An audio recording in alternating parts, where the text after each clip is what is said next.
the wristband I was given. The wristband wasn't mine, but it fit me anyway.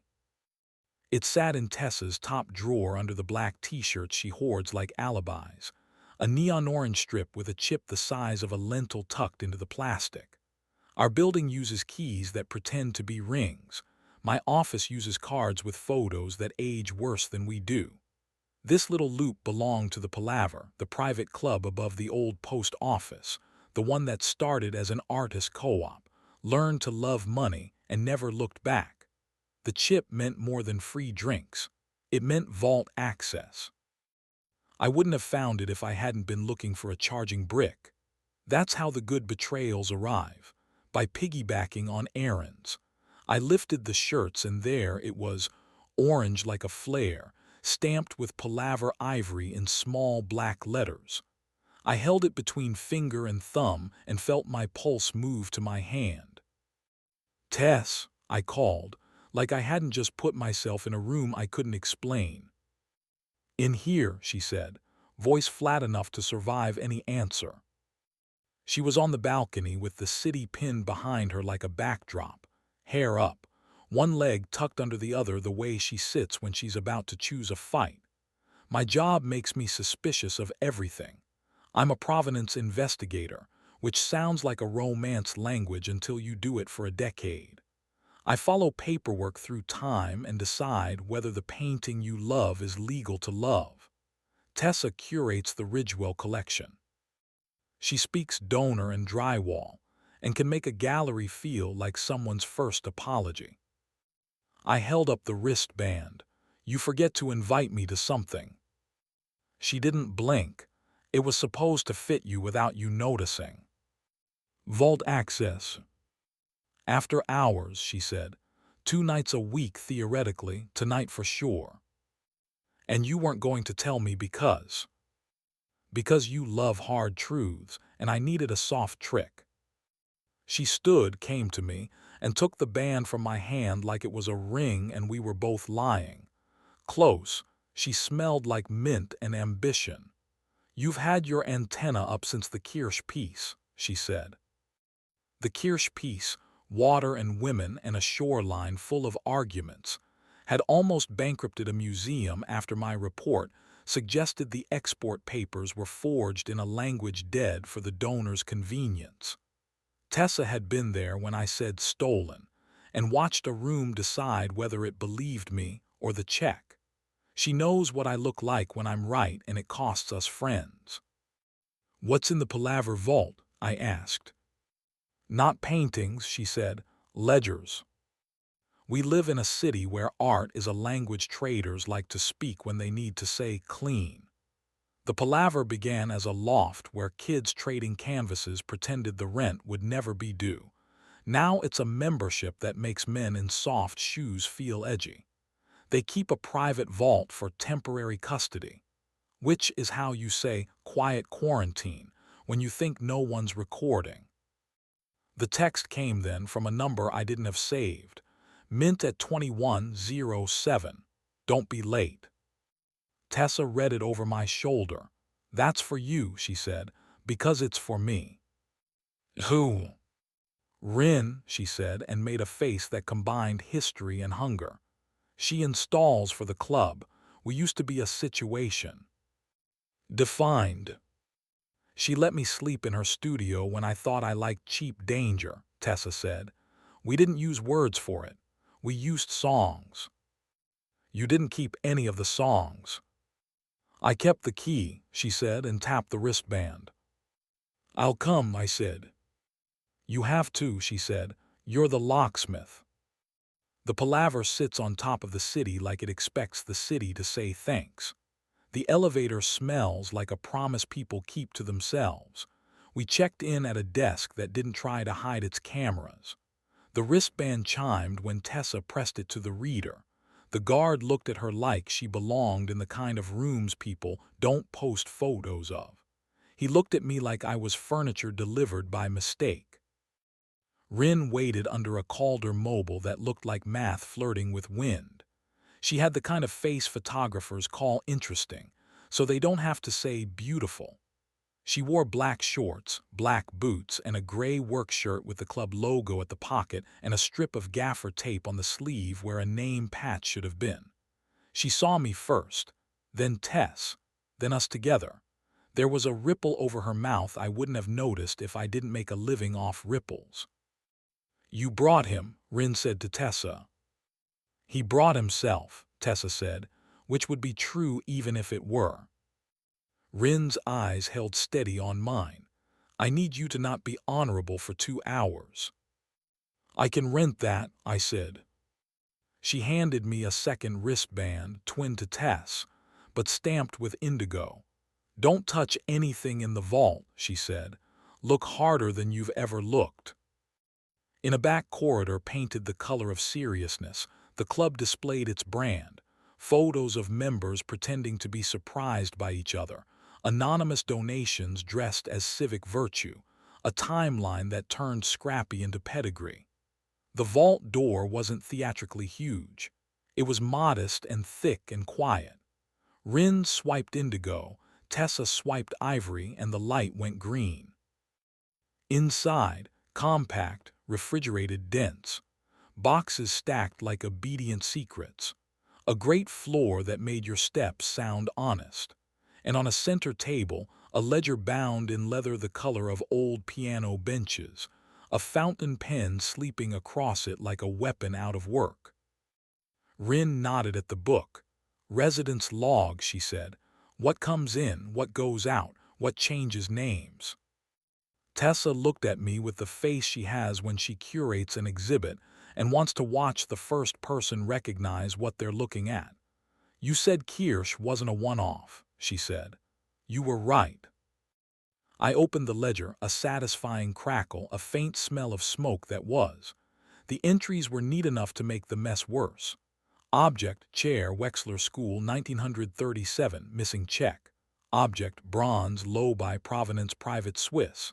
Object, untitled C, shipping mark KSCH 1968, holding notation temporary custodianship on behalf of donor estate. Next to the Kirsch mark, a column labeled conscience. It was empty. "Who writes conscience in ink?" I asked. "Men who don't have to," Rin said. "He added the column last month." "Hey." "Chair of the governance committee," Tessa said. "The one who calls you kid in emails." I turned pages slowly.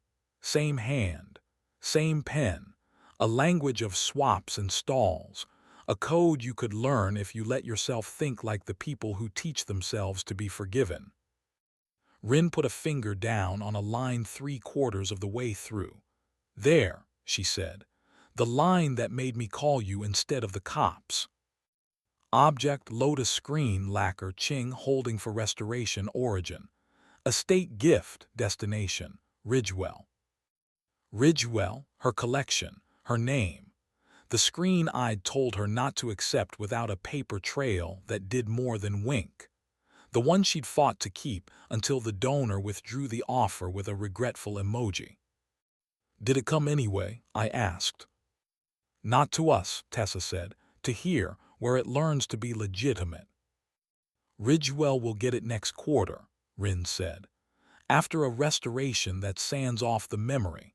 After a donor reception where the word repatriation is pronounced like a cocktail." "Who's the donor?" I asked. Rin shrugged, the shrug of a person who sees only the crates, not the signatures. "Initials VR. He likes to be clever about his disguises. We all read the magazines." "Victor Rains. Developer, philanthropist, predictable antagonist. He keeps waking up in my cases like a recurring dream I should stop feeding after midnight." I pulled out my phone and took 3 photos, then 3 more for the angles that make lawyers breathe easier. Rin didn't scold me. She watched the door. Tessa stood beside me, reading ahead like we were in bed and she'd gotten to the twist first. "You see what I see," she murmured. "I see a club laundering history," I said. "I see your name in a ledger that wants to pretend it's a conscience." You see the part where VR is moving the Kirsch into a trust the minute the museum's crisis passes, she said, tapping a note in the margin. And the part where the low by bronze is visiting, a townhouse 6 blocks from where 3 houses got bought in cash last month. I touched the paper the way you touch a scar that's finally telling you its true story. Rin shifted, the door hissed, and the hum of the hallway returned. "We're done," she said. "Or rather, you are.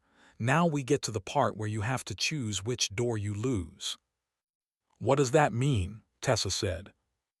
"It means if you blow this up wrong, Ridgewell takes the blame for a screen it hasn't received. The palaver claims rogue staff. And Victor writes a letter about misunderstanding and sends a bigger check to a different museum," Rin said. "And I stop getting paid to keep the lights balanced and the bolts tight." "And if we blow it up right?" I asked. "Victor pays escrow before he breathes. The club shutters the vault long enough to pretend it never existed. Ridgewell adopts a no-vault objects policy. Your report lands and your firm doesn't fire you for making enemies of men who buy the wine at your boss's favorite place," she said.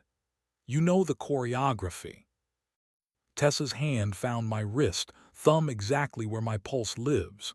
"Say it," she asked, quiet.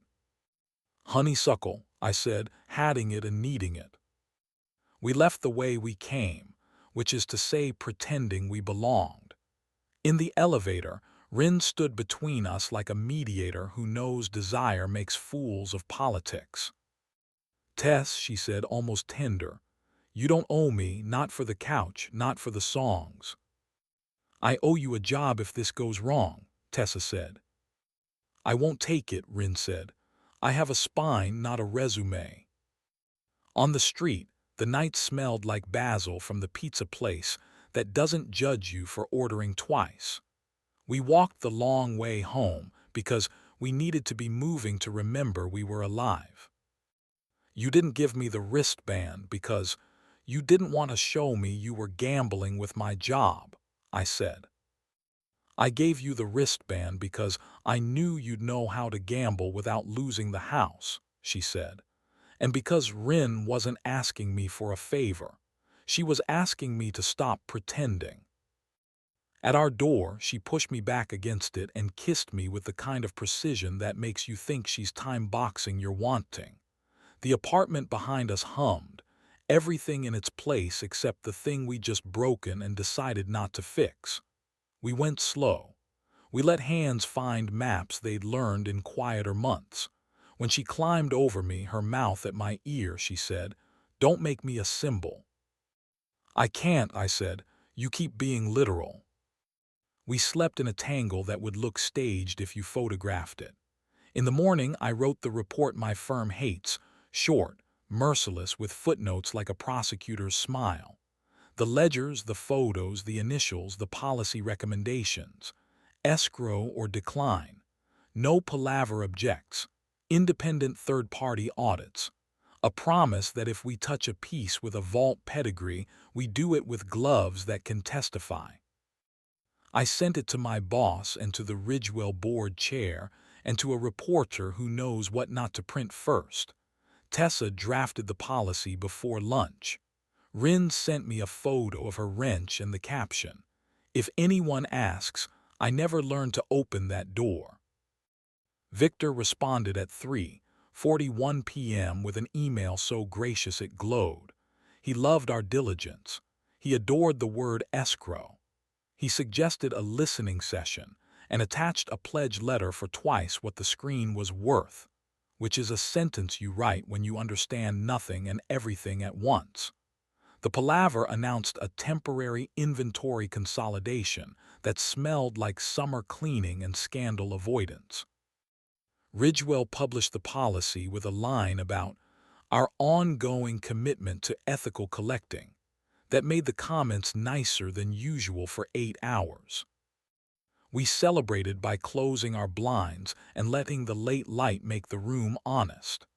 After, sticky with victory and each other, We lay sideways across the bed because the bed deserved new angles. "You still love her?" I asked. Not because I wanted a fight, but because the question was a rock I didn't want to misplace. 12%, Tessa said.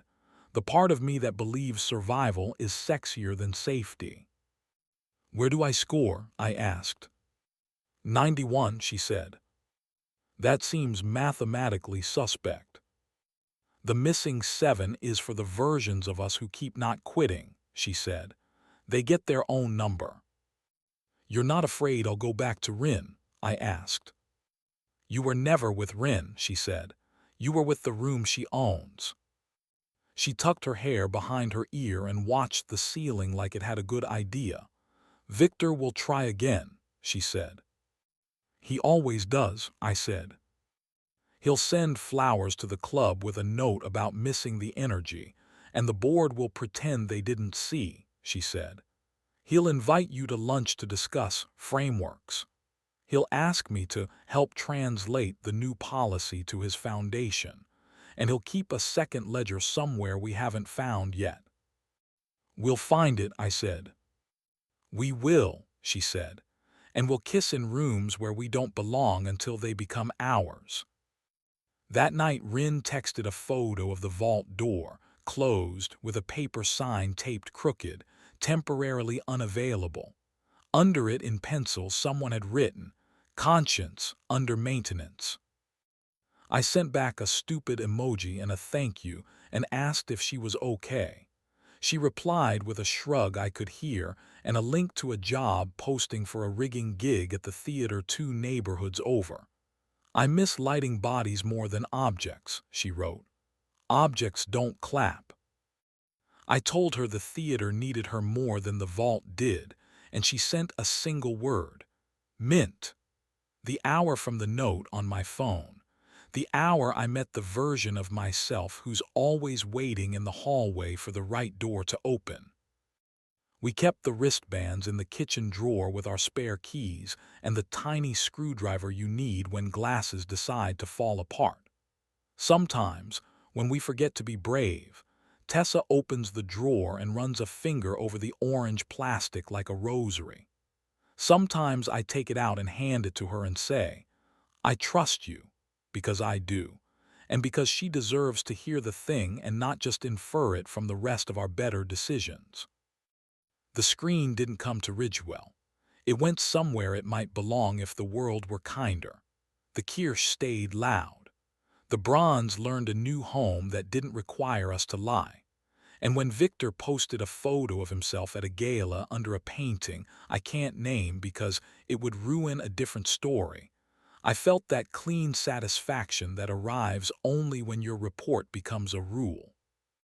The next time I needed a charger, I opened the drawer and saw the wristbands and the corkscrew and the folded piece of paper where I'd written the word I claimed to hate.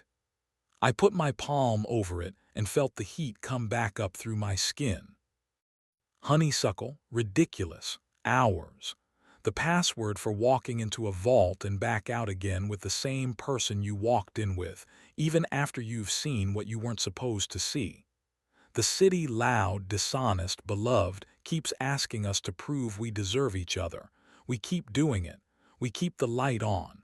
We return what doesn't belong to us. We keep what does.